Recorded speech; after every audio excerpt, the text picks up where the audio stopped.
Welcome back to the show, everyone. As you can see, I am joined, and I am very happy to introduce John Mearsheimer.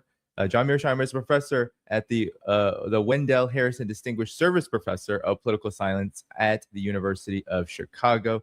He is a preeminent realist scholar of international relations, the author of several books, including The Israel Lobby and U.S. Foreign Policy, co-authored with Stephen Wald. Professor Mearsheimer, good to have you on the show. Thank you so much for taking the time. I'm glad to be here, Danny.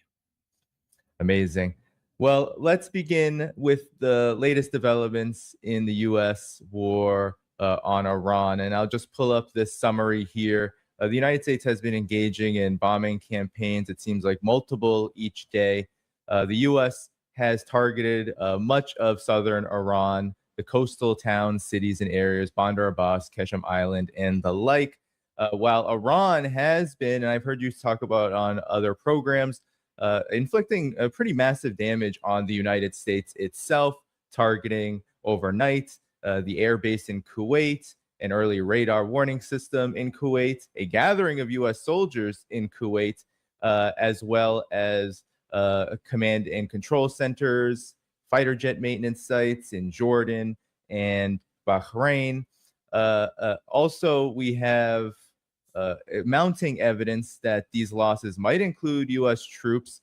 There's satellite imagery showing at the Crown Plaza Hotel in Oman a direct missile strike having actually made impact there. It is known to exclusively house U.S. soldiers, this hotel. And the U.S. is not only blowing through air defenses, it is also having their air defenses blown up.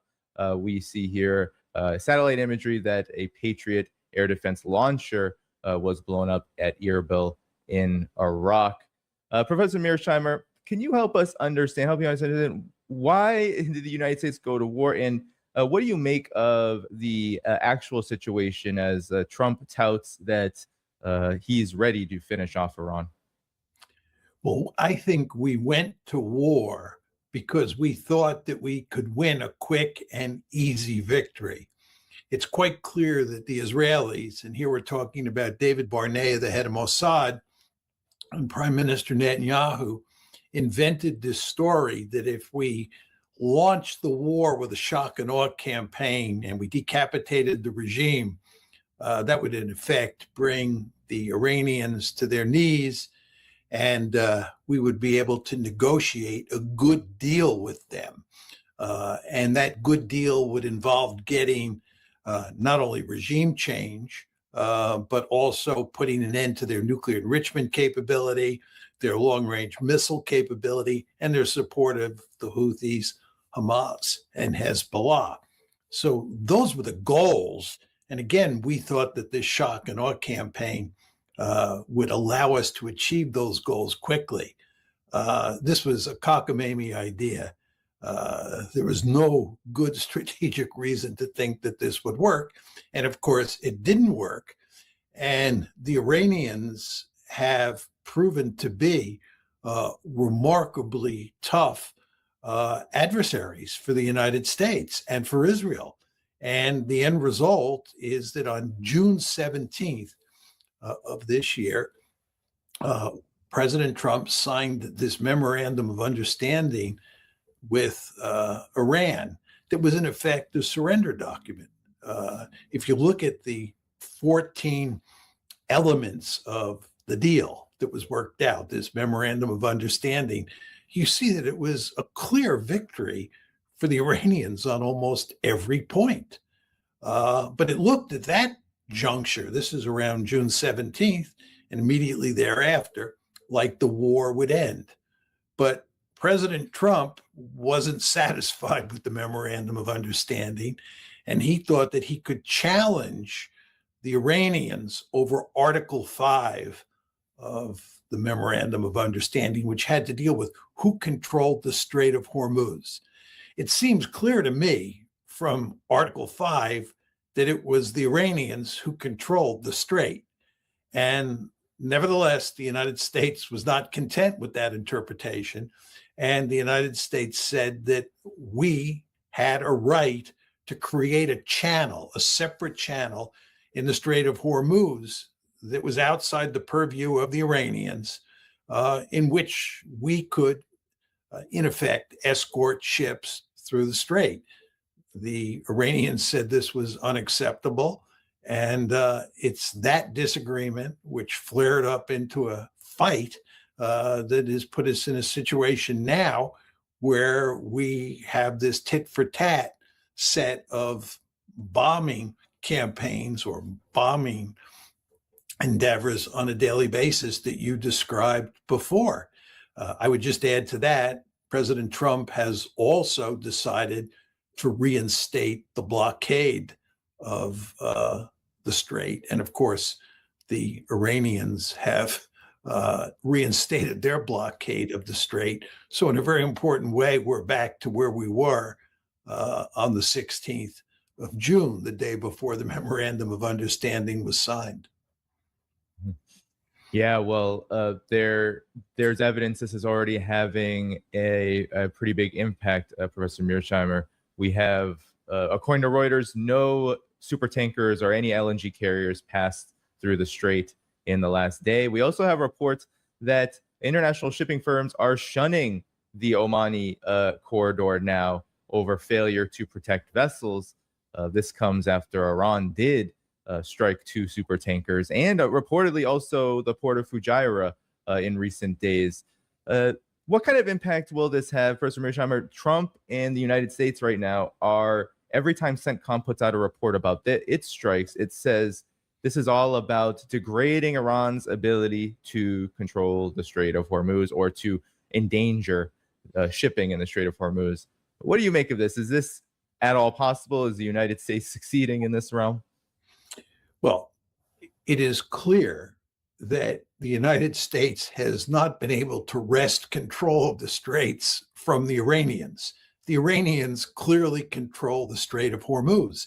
And if they decide that no ships will be allowed in or out of the Persian Gulf, they can pretty much make that happen.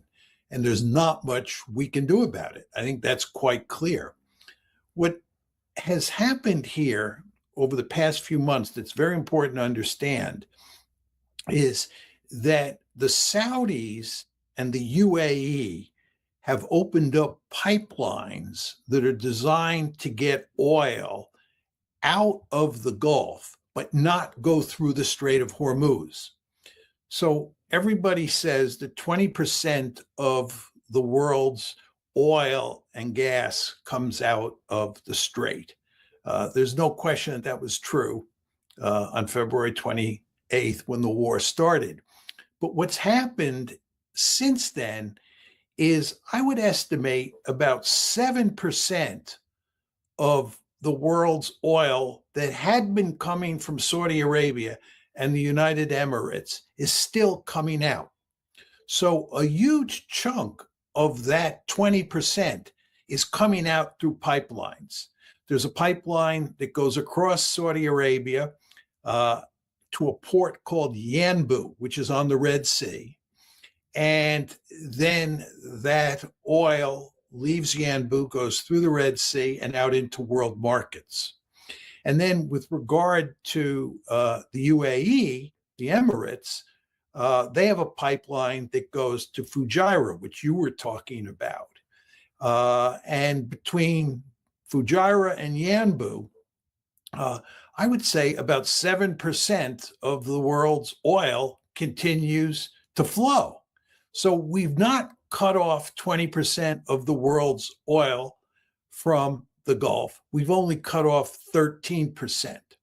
Now, what's happening is that it appears quite clear that the Iranians have shut down Fujairah, that there is no more oil coming out of Fujairah. Mm-hmm. And furthermore, the Iranians have just told the Houthis that it's getting close to time to shut down the Red Sea, which means that the Saudi oil, which comes out of Yanbu, will not come out of Yanbu or will not come out of the Red Sea anymore. And this is all, as the article you just put up on the screen shows, Iran asked the Houthis to close, ban, al-Mandab. That's the strait at the end of the Red Sea if the U.S. attacks power network. Well, President Trump has promised to attack the Iranian power network next week. And that means that the Houthis will shut down the Red Sea. So that 7% that has been getting out through the pipelines in Saudi Arabia and the UAE will not get out anymore. And that 7% really matters for preventing the international economy from going off a cliff. So what is going on right now is very consequential. Yeah, most definitely. And I pulled up the report from Reuters shared by Middle East Eye about the potential closure of the Bab el-Mandeb Strait. And here is the report. This is the Times of Israel. Reuters was behind a very strong paywall. Trump said that he's leaning toward expanding a military offensive against Iran, saying it better behave. And this is including briefs on hitting energy infrastructure as well as possible ground operations, Professor Mearsheimer. Now, this was Iran's response from the headquarters of the Iranian military, saying that any infrastructure that's hit will be responded to with infrastructure hits of their own on the Gulf and the region, infrastructure for infrastructure, as the Iranian military is putting it. So, President Mearsheimer, help evaluate the trajectory here. The United States says it is on the way toward victory against Iran with these renewed strikes, but Iran is showing a pretty a strong capacity to respond defensively, as it says, against these attacks. What do you make of this growing situation? Let me make a couple points, Danny. First of all, the United States and Israel represent an existential threat to Iran. So the Iranians are not going to cave here. They're going to fight to the last person. The idea that the Iranians are softies and a little bit of power, American military power here or there will get them to throw up their hands is delusional. It's just not going to happen. These are really tough-nosed, hard-nosed individuals in charge in Iran, and they're going to fight to the finish. So they're not going to give up. But let's talk about the possible strategies that we have for winning the war. Let's accept the fact that they're not going to give up, but maybe we can win the war. It all started with a bombing campaign that lasted 4 days. It was a strategic bombing campaign. And it was waged by the Israelis and the Americans on one side and the Iranians on the other side. Why did we quit after 40 days? We quit after 40 days on April 8th because we could not win the war with that strategic bombing campaign. Very important to understand that. The strategic bombing campaign failed. Then on April 13th, we went to a blockade. The blockade lasted until June 17th when we signed the Memorandum of Understanding. The blockade failed. Not only did the air campaign, but the blockade also failed to get the Iranians to dance to our tune. Now, we used air power, we used naval power. Then there's the possibility of land power. People talk about an invasion of Iran. This is not a serious argument. I can't believe anybody pays attention to it. How many combat troops do we have in the Middle East or in the Persian Gulf? I guessed that we have at the most 6,000. The idea that we can do anything in terms of invading Iran with 6,000 troops is laughable. You know, people use the number 50,000. They say there are 50,000 American troops in the region. The question is not how many overall numbers, the question is not what the overall number of troops in the region is. The question is, how many combat troops do you have? How many Marines and how many Army infantry do you have? How many trigger pullers do you have? That's the question you have to ask yourself. We don't even have 10,000 of those. We're talking about a country, Iran, that has 93 million people, that has a formidable military capability. and that has terrain that is forbidding. The idea that we're going to invade this country and conquer it or conquer significant parts of it with a small force like that, again, it's not a serious argument. So we have no land option. The sea option, which is the blockade, failed, and the strategic bombing campaign failed. So what are we involved in now? We're involved in tit-for-tat strategies. This is not a strategic bombing campaign. And in fact, if you listen to what President Trump is saying, he in a way is threatening to go back to the strategic bombing campaign next week when he talks about going after bridges, right, power stations, and so forth and so on. That's the strategic bombing campaign. But that's not what's happening now. What is happening is that both sides are engaged in a tit-for-tat strategy. These are limited strikes on the other side. Now, the question you have to ask yourself is, do you think this is going to work? Do you think a tit-for-tat strategy is likely to bring the Iranians to their knees? It's not going to work. If a massive air campaign like the one we launched during the first 40 days of the war didn't work, please explain to me how a tit-for-tat strategy is going to work. And by the way, and we can go into this in some detail, I think the Iranians are doing more damage to U.S. assets than the United States is doing to Iranian assets. And if I'm wrong, that just means it's a wash, that both sides are beating up on the other side and neither side has an advantage. But I think the Iranians have an advantage in this tit-for-tat set of exchanges. So what do we do to win this war?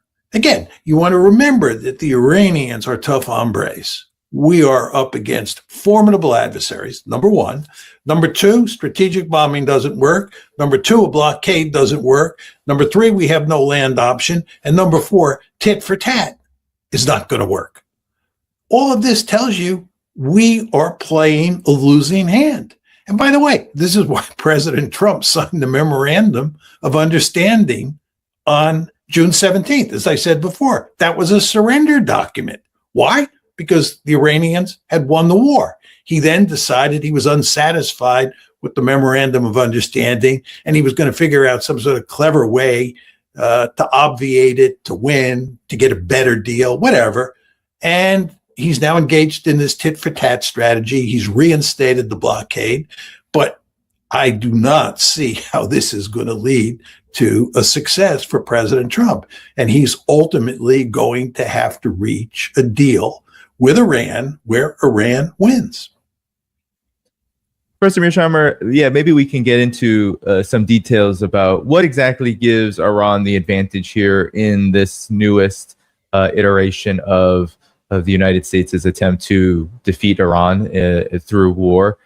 Because there are some who watch this program, others I've seen comment, talk about their concerns about Iran's approach and some concerns even that they've lost leverage. But I'm curious on what you see as Iran's advantage here in lieu of these concerns I've been seeing and even receiving messages about. Well, I've long argued that the longer the war goes on, the better off Iran is.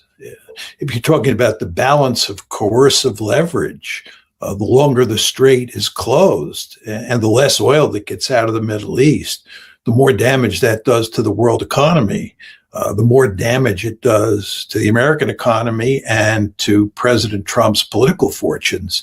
And he's going to reach a point at some time where he's going to reach a point where he has to reach an agreement.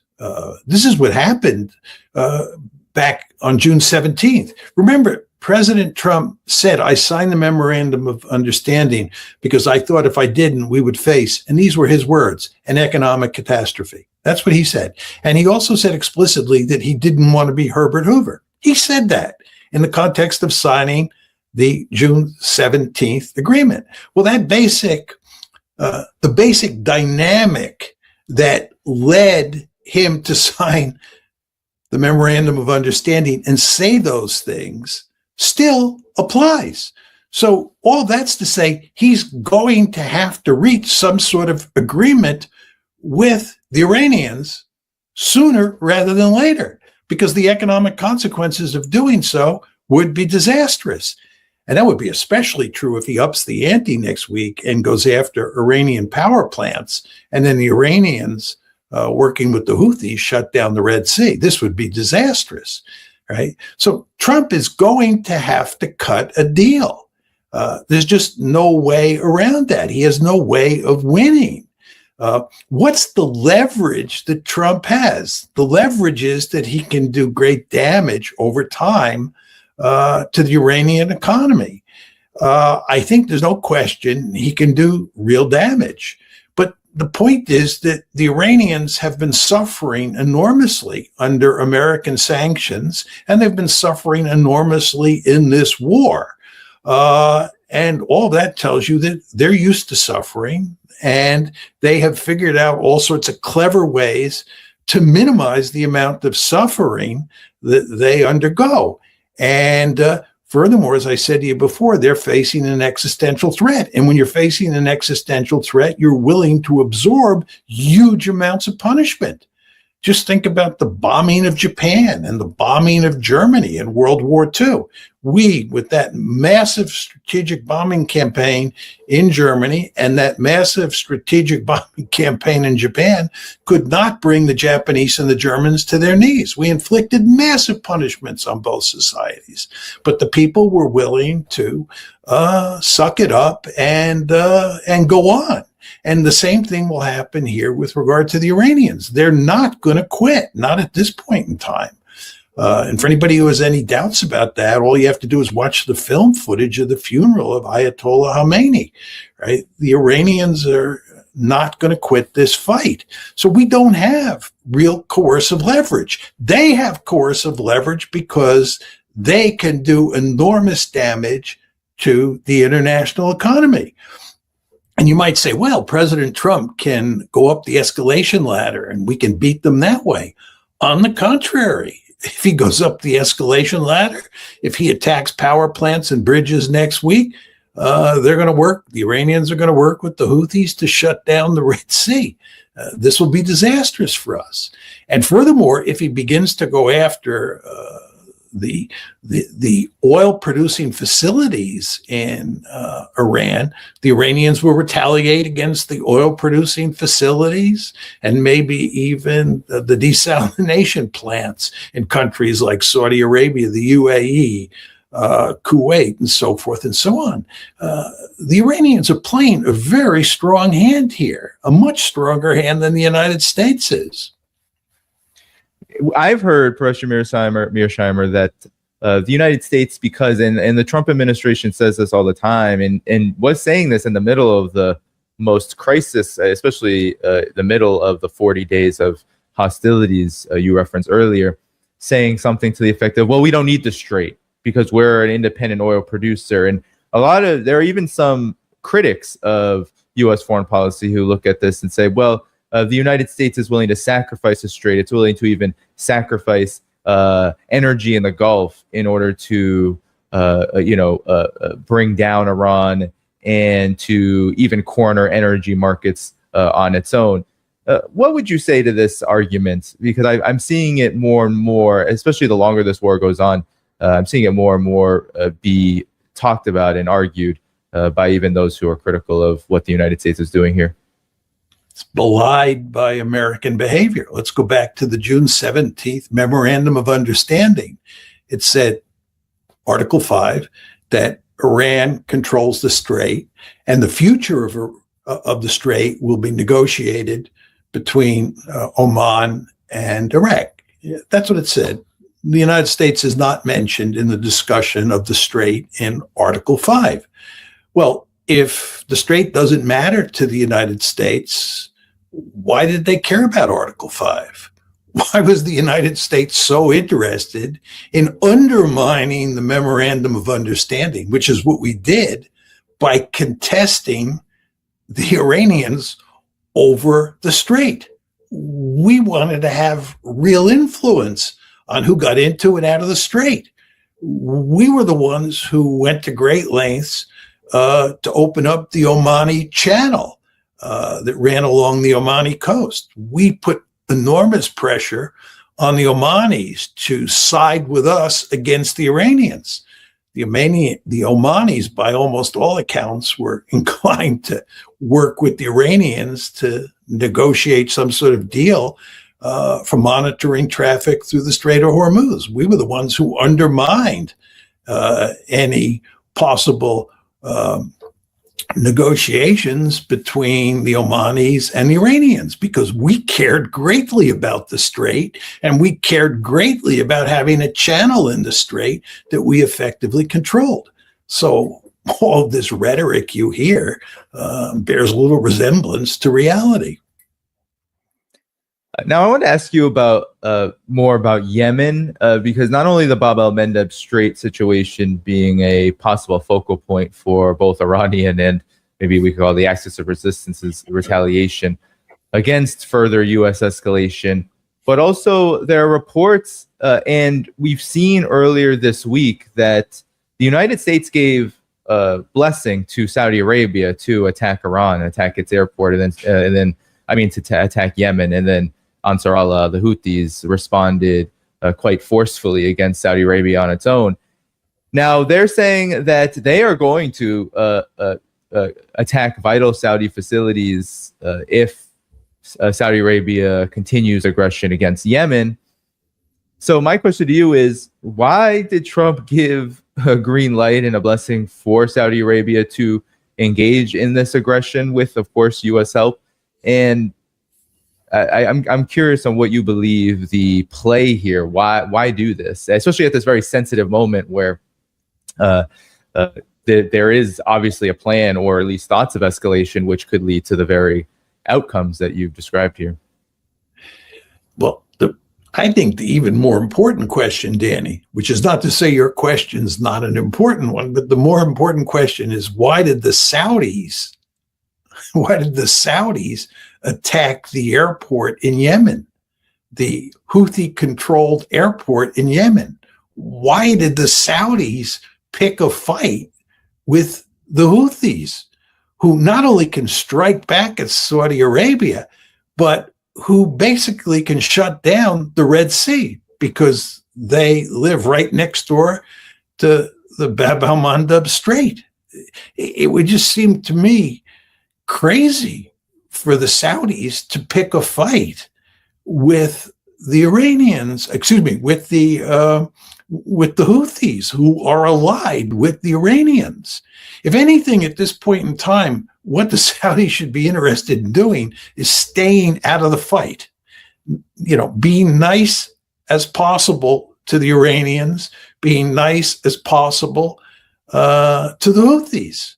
But what happened here is that a plane came from Tehran with a delegation, filled mainly with a delegation of Houthis who had been at the funeral of Ayatollah Khomeini. And they landed at this Houthi-controlled airport, or they tried to land at this Houthi-controlled airport. And the Saudis shot up the airport before they could land there, forcing them to divert to another airfield. Why would the Saudis do this? Then, of course, what the Yemenis or the Houthis did was they automatically retaliated against Saudi Arabia and began to talk about shutting down the Red Sea and preventing all of that Saudi oil from getting out into global markets. So that is, I find, hard to explain. I just don't know what they were thinking. And then your question is, why did the Trump administration give the Saudis the green light? That's hard to understand as well, because the United States has a vested interest in not picking a fight with the Houthis and keeping the Red Sea open. By the way, you remember we picked a fight with the Houthis in March of 2025. Remember, President Trump comes into office January 20th, 2025. 2 months later, he decides he's going to go in and beat up on the Houthis and put them in their place. Sleepy Joe Biden couldn't do it, but he'll do it. by May, he realized the Houthis were tough hombres and that he was not going to win, and he backed off. And he should have learned then that you don't want to pick a fight with the Houthis, especially since they can shut down the Red Sea or traffic coming out of the Red Sea. Nevertheless, it appears that President Trump gave the Saudis a green light to pick a fight with the Houthis, who are closely allied with the Iranians, which from a strategic point of view, as you and I both know, makes no sense.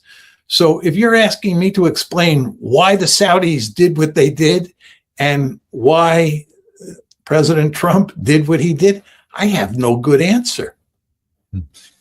And if we remember that period during that war that the United States waged on Ansar Allah, the Houthis, we saw the USS Harry Truman. I believe one of the big reasons why they stopped, the United States did, is because the USS Harry Truman aircraft carrier had to make evasive maneuvers several times during that period to evade Yemeni Ansar Allah Houthi missiles, and lost a few F-18 fighter jets, which are quite expensive, actually. So that was a big deal. Can I make one other point there? Of course. What you say is obviously very important, but there's another dimension to that conflict against the Houthis that bears mentioning because it has relevance for what's going on with regard to these tit-for-tat attacks between Iran and the United States. Another reason that we put an end to the war against the Houthis is that we were using huge amounts of precious weaponry or precious munitions in the campaign against the Houthis. And we began to realize this was not a smart thing to do, especially since it did not look like we were going to win the war against the Houthis. And by the way, this is just like the 40-day bombing campaign. One of the principal reasons that the 40-day bombing campaign came to an end is we were expending huge numbers of precious munitions, similar to what happened with the Houthis. Fast forward to the present, where you have this tit-for-tat set of exchanges taking place, and where President Trump is talking about going up the escalation ladder next week.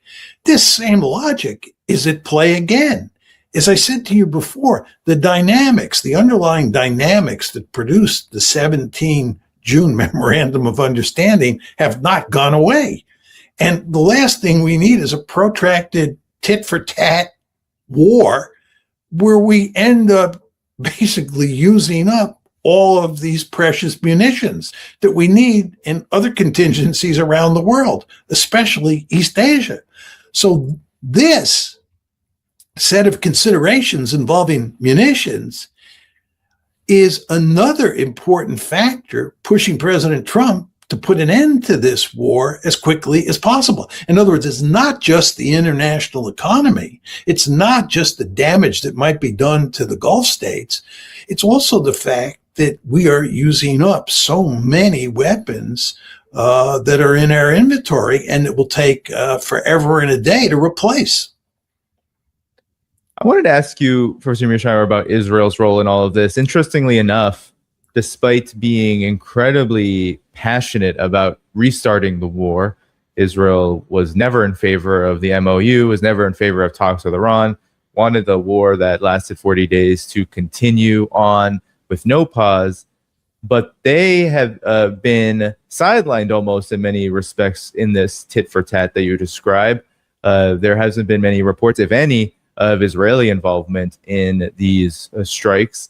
And I'm curious on what you believe Israel's role is right now. What is its current situation, given the fact that it has just said, Netanyahu has said, that they're not going to withdraw. There will be no withdrawal from Lebanon, from Syria, despite reports that Trump has wanted this.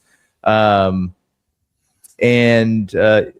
know, they have been the preeminent champions of this war, yet appear to be, at least for now, looking at it from the sidelines.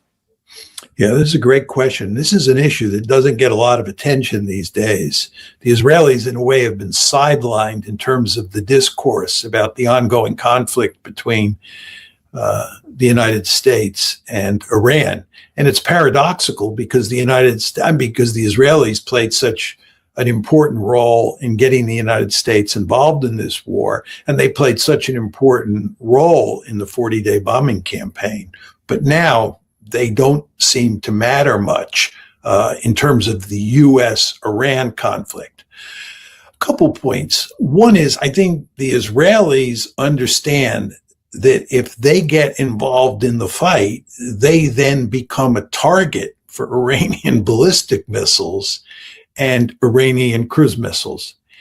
And it's very important to understand that if you go back to the 40-day war, although the Israelis went to enormous lengths to hide the fact that their country was really clobbered by all of those Iranian missiles and drones, the fact is they were clobbered. We now know that. So the Israelis are not anxious to get back in the fight and become a giant magnet for Iranian ballistic missiles and drones. From their point of view, it's much better if the Iranians are firing at Bahrain, Kuwait, and Jordan and not at Israel. And it's better from an Israeli point of view if they can pass the buck to the United States to do the heavy lifting in terms of damaging or weakening Iran. So what the Israelis are doing is sitting on the sideline, and they have passed the buck. And this is in the context of the U.S.-Iran conflict. The next point I would make is that what they really care about at this point in time is Lebanon, and to a lesser extent, Syria.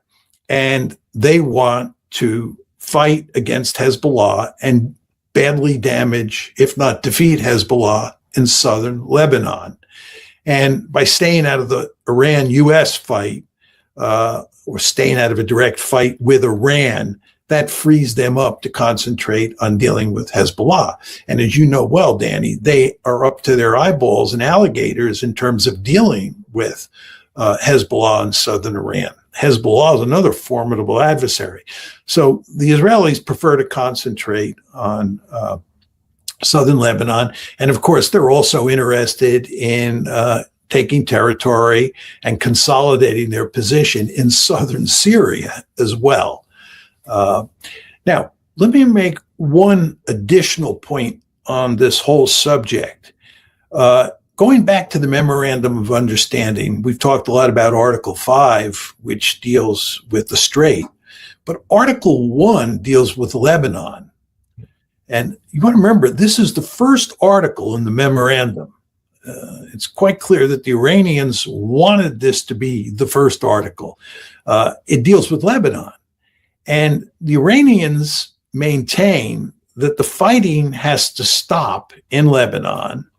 And they also maintain that the Israelis have to get out of southern Lebanon. And of course, the Israelis have made it clear they have no intention of getting out of southern Lebanon or getting out of southern Syria. I think, Danny, when we get back to negotiating again, when President Trump gets back to negotiating again with the Iranians, that the Iranians are going to play tougher this time on the southern Lebanon issue than they did last time. I think after the 17 June Memorandum of Understanding was signed, it looked like the Iranians were willing to look the other way on the issue of Israel abandoning southern Lebanon. I think that was the one issue that the Iranians did not appear to be committed to defending. I would imagine the next time you have a negotiation, that what you're going to see is that the Iranians are going to play hardball with the Americans on the presence of Israel in southern Lebanon. And I think the Iranians are likely to say, we're not going to negotiate until you get the Israelis out of southern Lebanon, period, end of story. Now, I'm not saying that's axiomatically going to happen, but my sense is that the Iranians are going to be tougher customers to deal with moving forward than they were when we were in the process of putting together the June 17 Memorandum of Understanding, which is consistent with my argument, Danny, that with the passage of time, the coercive leverage that the Iranians have increases. In other words, the balance of coercive leverage between the United States and the Iranians moves in Iran's direction as time goes by. And that, of course, is what's happening. So I wouldn't be surprised if next time we see the Iranians playing, acting in a tougher way with regard to southern Lebanon and the Israeli military presence in southern Lebanon. I wanted to ask you about what you believe the trajectory for the United States' hegemony, as well as Israel's dream of hegemony. They call it Greater Israel in the region. I wanted to ask you this question in lieu of these comments made by Donald Trump today about his reactions to the fact that he's claiming NATO and many U.S. allies are refusing to help in the latest iteration of this war. This just in, President Trump on Truth Social saying we no longer need or desire the NATO countries' assistance. We never did. Likewise, Japan, Australia, or South Korea. In fact, speaking as president of the United States of America, by far the most powerful country anywhere in the world, we do not need the help of anyone. News Nation's Joe on this. So that was his reaction to the fact, and he made other comments at this defense forum, defense industry forum in Pennsylvania, saying something to the effect of South Korea is not helping us despite U.S. troops being stationed there and in danger by North Korea and Kim Jong-un and all of this. But more importantly, to the notion of, how is this war impacting the United States and Israel, who both have ambitions to be hegemonic, to be all powerful, to expand their power? Is that what's happening here? Let me just start by saying that the argument that the United States doesn't need allies is ludicrous. I mean, the United States considers China to be the principal threat on the planet. The United States is deeply committed to pivoting to Asia for the purposes of containing China. The idea that we don't need allies to do that, I suppose if President Trump had been the head of the United States in the late 1940s and 1950s, he would not have created NATO because he didn't think he needed allies to contain the Soviet Union. This is not a smart argument. In fact, it's nonsensical. So it's just another one of those statements that President Trump has made that makes you really wonder what he is thinking about how the world works. With regard to the U.S. and Israel, I think there's no question that Israel was bent on being the dominant power in the Middle East and doing everything it could to weaken all its potential adversaries, or if not weaken them, make them dependent on the United States.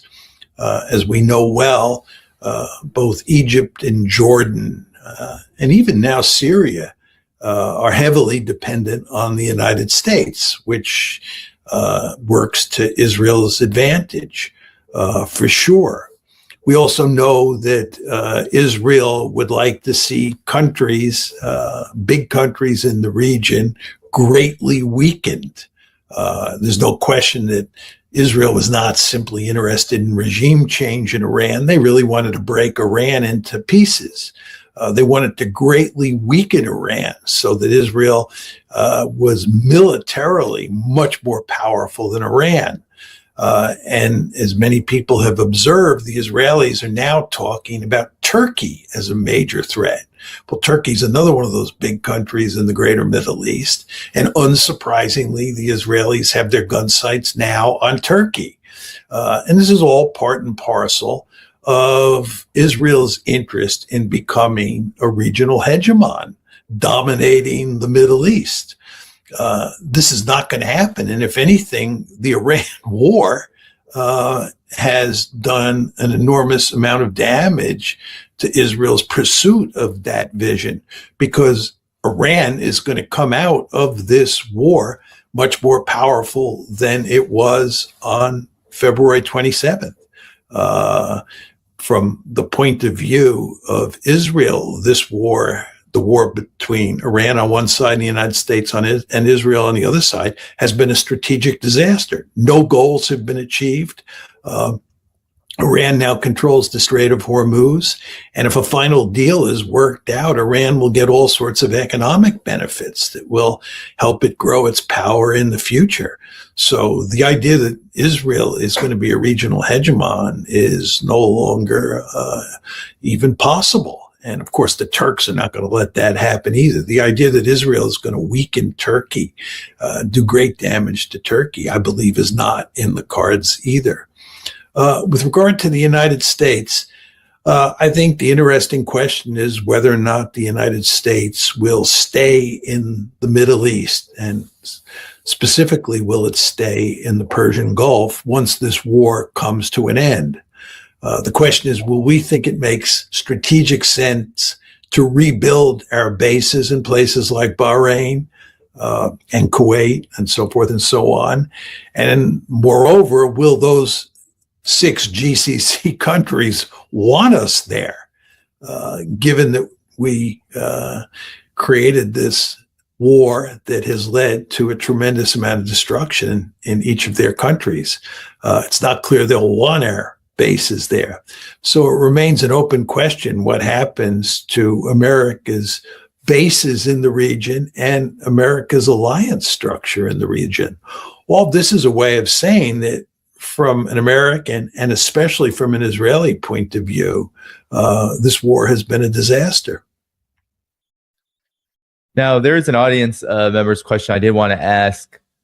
People have been very curious on your opinions on what the role of China is right now in the U.S.-Iran war.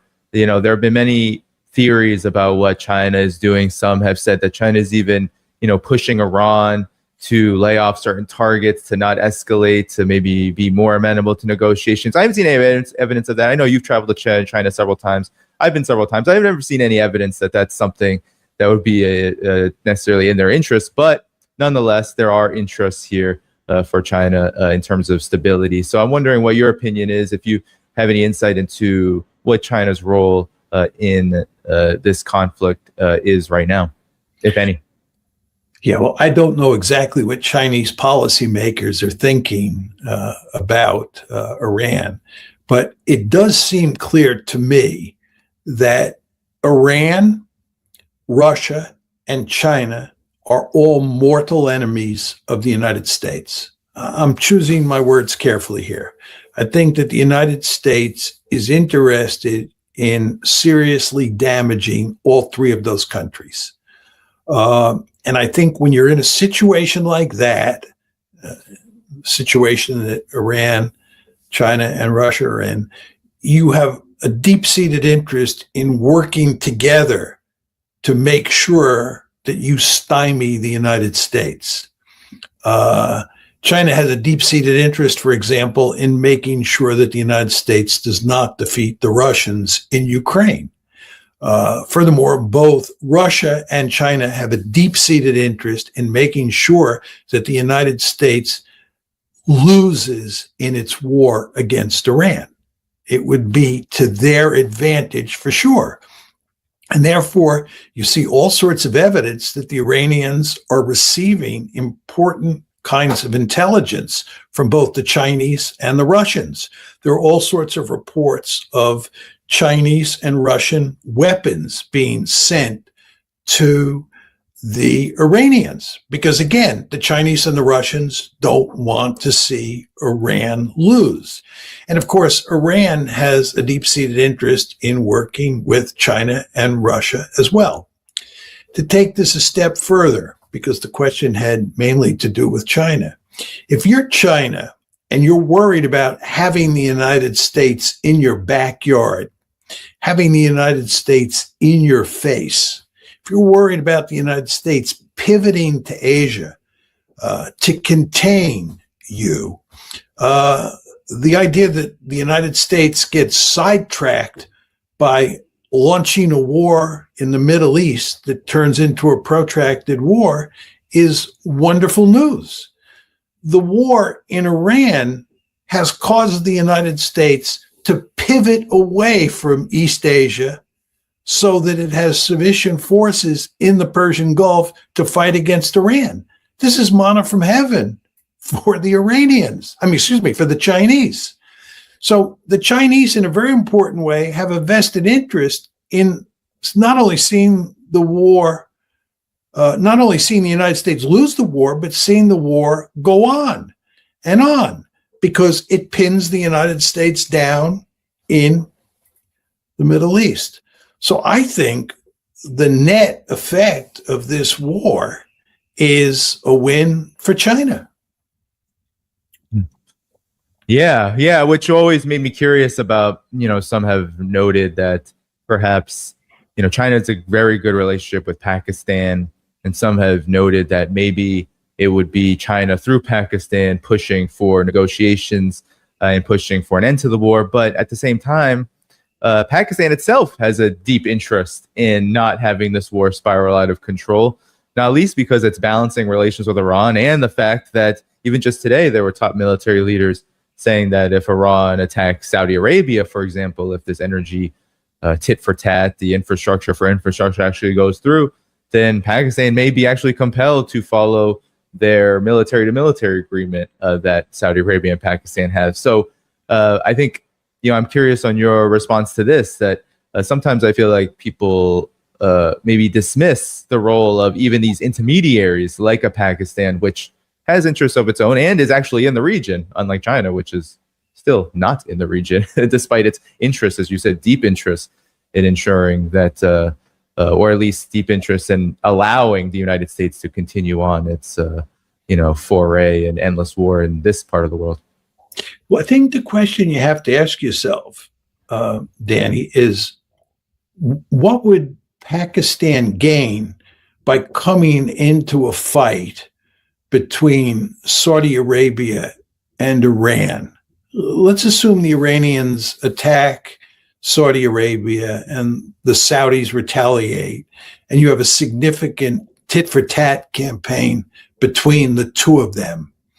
There's no question the Americans are going to side with the Saudis. So it's not like the Saudis are going to be left out in the cold. The Saudis will have American support.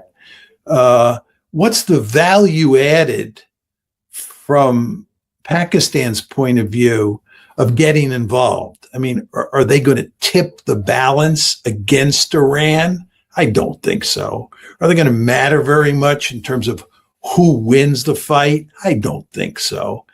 And are they going to cause themselves a lot of headaches in the sense that they're going to alienate the Iranians? I think the answer is yes. And therefore, I think if I'm playing Pakistan's hand and a fight breaks out between Saudi Arabia and Iran, I do not want to get involved. It's not in my strategic interest, and I'm talking here from a Pakistani point of view. So I don't see that happening. And given you noted that Iran, Russia, and China are very connected here in terms of U.S. Ambitions and aims, I'm curious on your thoughts about how this current iteration of the war on Iran, how that affects the other flashpoints in the world, in particular Ukraine, because the United States has rhetorically seemingly turned an eye away from it, but that war is still very much raging, and the trajectory of it, I don't see having changed all that much, despite the fact, or at all, despite the fact that there's been, I think, a massive media spin attempting to frame it as now Russia on the back foot. So I'm curious if you believe that this ongoing Iran war will impact what's happening with Ukraine and other parts of the geopolitical map. Well, I think that when you talk about the Ukraine war, you have to separate what's happening on the battlefield from this long-range drone campaign that the Ukrainians are waging against the Russian homeland. I think if you look at what's happening on the battlefield, I think the Russians are winning. I think the Ukrainians are in trouble. And I think there's no question that the Russians are not winning quickly. It's a slow victory. There's no question about that. But the Russians are slowly rolling up the Ukrainians. The Ukrainians have huge manpower problems, which is affecting their performance on the battlefield. And all evidence tells us that they're not able to solve the manpower problem, which is just getting worse because the draft resistance problem is increasing inside of Ukraine itself. So I think in terms of the battlefield, the Russians are on the march. It's the long-range drone war that Ukraine is waging with help from the Europeans and the United States against the Russians that most people in the West and in Ukraine see as Ukraine's ace in the hole. This is how Ukraine can get a favorable outcome to the war. And if you look at what President Trump said and how he acted in France in mid-June at the G7 meeting, and then you look at what he said and how he acted in early July at the NATO meeting in Ankara, it looks like President Trump has recommitted himself to trying to do great damage to Russia with this drone campaign. President Trump seems to be very enthusiastic about this long-range drone campaign that the Ukrainians are waging against Russia, and he wants to support it. If you look at the declaration that the G7 issued, this was on June 17th, after the meeting in France, what the G7 countries said, and of course this includes the United States and President Trump, was that what we're going to do is we're going to accelerate. Let's think about that word. We're going to accelerate our efforts to help Ukraine wage the long-range drone war.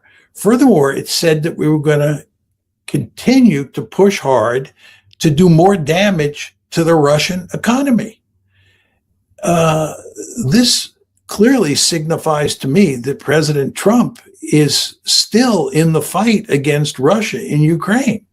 You remember last August 2025, this was during his first year in office, he went to Anchorage where he met Putin, and it looked like Russia and the United States were going to have some sort of major rapprochement as a result of this meeting in Anchorage. And that continued to be the case through most of 2025. But if you look at what's happened in 2026, especially what's happened at the G7 meeting, at the NATO meeting, it looks to me like President Trump has done pretty much a 180-degree turn. And this tells you that this one is going to be settled on the battlefield. There, I think the Russians are going to win. And that then leaves open the question, what happens if the drone war really begins to have a serious effect on the Russian economy and on Russian public opinion? What will the Russians then do? Will they escalate? How will they escalate? This is a huge question. And all of this just tells you that we have two ongoing wars, one in Ukraine and one in the Middle East, that could have disastrous consequences. Oh, yes, indeed. Well, I think that's a great place to end the program. First, Mearsheimer, do you have any final words before we end the show today? I just hope all my analysis is wrong and that for reasons I just didn't see, everything works out swimmingly in the Gulf and we get a negotiated settlement there and we get a negotiated settlement in Ukraine. But I'm sad to say, I don't see how you can tell a plausible story as to how you end up with meaningful peace agreements in either one of those regions.